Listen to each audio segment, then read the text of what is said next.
Today I'm joined by Anand Sathi. Anand, thank you so much for coming on today for a quick lightning talk with us. Thank you for having me on, Connor. Really excited for this one.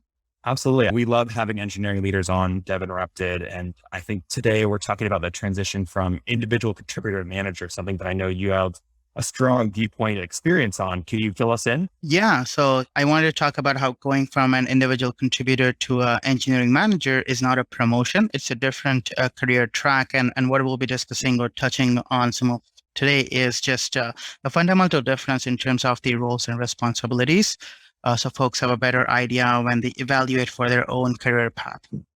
And this is something you have personal experience on, correct? Absolutely, yes. I've spent around a decade in individual contributor roles, and then over the past 3 years or so, I've been in the engineering leadership track. So this is more so a reflection and my take on my personal journey and what I see in the industry around some misconceptions going on. Yeah, it's such an important key point that this is something we have to consider as like a different track. You know, you can move up as an individual contributor in the engineering world and say, okay, I'm trying to be a senior dev, want to be like a true focus point person for what I'm trying to work on. Or you can say, hey, I want to expand my impact to helping manage these teams. And for those looking to move from an IC role into a leadership role with responsibility for more direct reports, can you take us through a bit more in depth exactly how you see this difference between the two tracks? Yeah. So first, as a precursor, I would like to just talk about what could trigger this kind of transition formal. So the two main ways could be interest-based and tenure-based. So interest-based is somebody is in the senior engineering role, naturally a good mentor, coach, or just kind of acts that as that kind of just glue for the team and is interested to also take on formal people management responsibilities actually. So that is just where you as a senior engineer are feeling or ready to go into a more formal people manager track or role. The other is tenure based, where you are naturally kind of in your senior engineer tenure for 3+ years, 5+ years, depending on the company.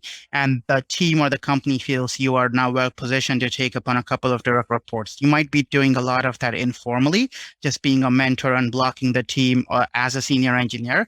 And it's just trying to just to see based on your tenure and expertise, you can also be a formal kind of people manager. One key difference to call out here is the kind of overlap between tech lead and engineering manager terms. Actually, there are still companies which will kind of go from a senior engineer to being a team tech lead, but then also they expect the folks to take up a lot of that people manager responsibilities. And as we dive into more details in the next few minutes, we'll understand how that EM or the manager track is definitely different. And it's difficult to ask a tech lead or just kind of think that a tech lead role, which is a pure and strong focus on delivering scalable software and working technical systems, has some stark differences from the engineering manager track, which is the overall team morale, productivity, and delivering on commitments at a high level. Can you go a bit more in depth about some of those differentiation points between that tech lead track and that engineering management track?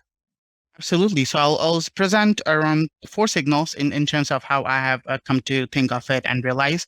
So the first kind of key signal of differentiation is the ability to compromise your amount of technical output. So as a tech lead or as a senior engineer, you still might be able to code 60, 70% of your time, excluding any meetings or other kind of admin work related stuff.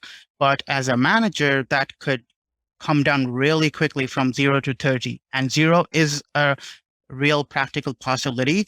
There have been months that I have not been able to code at all, just because I'm doing something more critical in terms of collaboration, clarity, alignment, all those strategic exercises and working with the team hands-on. So that's the first difference in terms of your direct technical output will be affected. There's a difference in terms of writing code versus staying technical. You can stay technical. So this is not to discourage folks.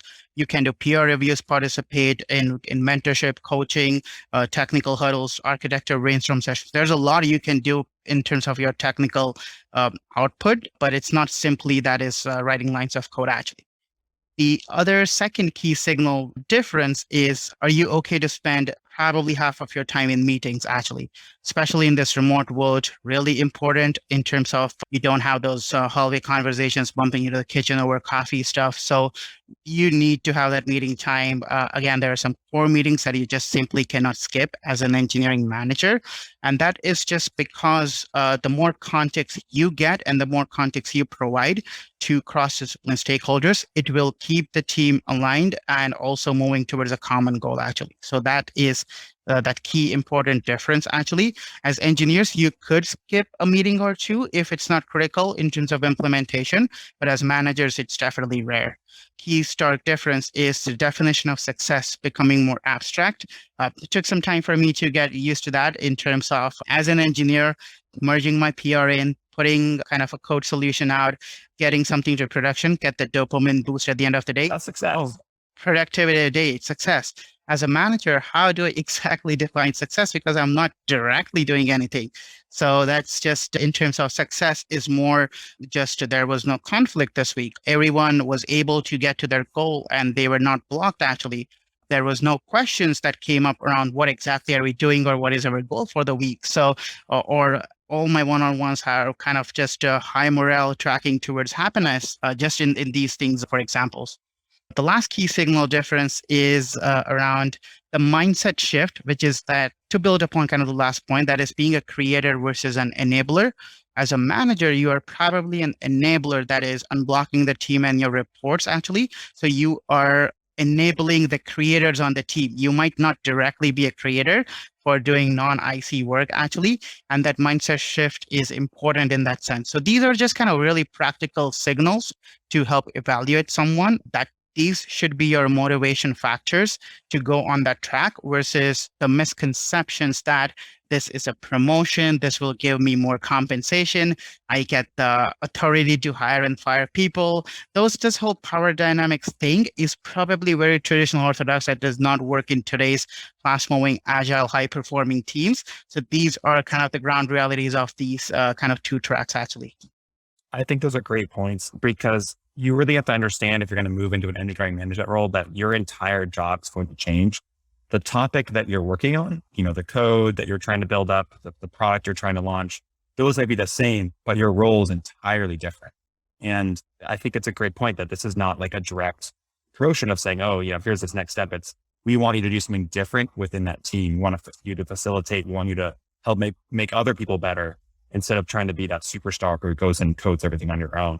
What are some of the key things that, as a new engineering manager who's trying to make that transition, that mindset change, what should they do or focus on? Yeah, I think as an industry, we're making a ton of progress on making training and peer learning available for new engineering managers. Dev Interrupted and Interact is a great example for that. But at the same time, just making sure that you are kind of just being self-critical, that your first 90 days are a little make or break situation. The good thing or the upside is you can try this and always go back to being an IC, but at least making sure what are you evaluating or trying against. So I would say two things just first keep in mind in the first 90 days are the first one being building trust and rapport with the team. And this team term is important. As an engineering IC, I had to care about probably the engineers on my team or my engineering division for the most part. Now it is engineering is 50%, QA, DevOps, people ops, recruiting, product design. So there are a lot of people that you'll talk to day to day, and having that trust and rapport built early on will be super critical. So just work on that at kind of a relationship and trust equation. Actually, there's some great content out there around that. The second thing to keep in mind is just trying to be a little more structured in terms of how you process and share information. So again, in this kind of post-pandemic kind of world with the hybrid culture, it's not that you will be able to have a lot of face time or just kind of go over to someone's desk and share the information. When you are in a meeting in real time, your subconscious mind should work, okay, this information is being discussed. Should I just keep it with me? Should I share it with one person, with the team? In what form? Is it announcing? Can I put as an action item at the end of the day? There's just a lot of kind of ad hoc decision making or just kind of that. So just put a method to that madness so that it keeps you sane at the end of the day. And it's not that you're always just trying to do little action items in between meetings. So just structure is important in that sense. I think that's probably really it in terms of the two things to keep in mind. I think you're completely on track though with the structure, especially where I find that if there's a lot going on with my team and I'm unable to build that structure in, it's really easy for things to get lost or for me to leave something by the wayside that is potentially crucial. That's key information. Could you maybe give our listeners a checklist of things that engineering managers should be doing during their onboarding period to make sure that they succeed in that building that structure and these other key points? Yeah, I think when we are talking a lot of these things that will definitely your role will change, the things you need to take care of, it can seem overwhelming. But I think at a high level, things that you could do is first is just to observe and adapt versus being rigid and imposing. The second thing I would say is build connections and gain trust early on, as we said. And probably the final third thing would be stay technical, but do not spend a lot of time trying to implement technical solutions or be a bottleneck in that sense. Awesome. Those are all fantastic learnings. This has been fantastic. Thank you so much for taking the time to talk with us today and share some of your personal experience and industry learnings. I know there are a lot of folks who are making that transition to engineering manager that are going to get a lot of value out of this. And I'm excited to have you continue to show up in our community and engage with you more in the coming weeks and months. Awesome. Thank you for having me, Connor. I'm glad we could connect on this topic, and I look forward to interact about similar topics and much more. We look forward to having you back again soon.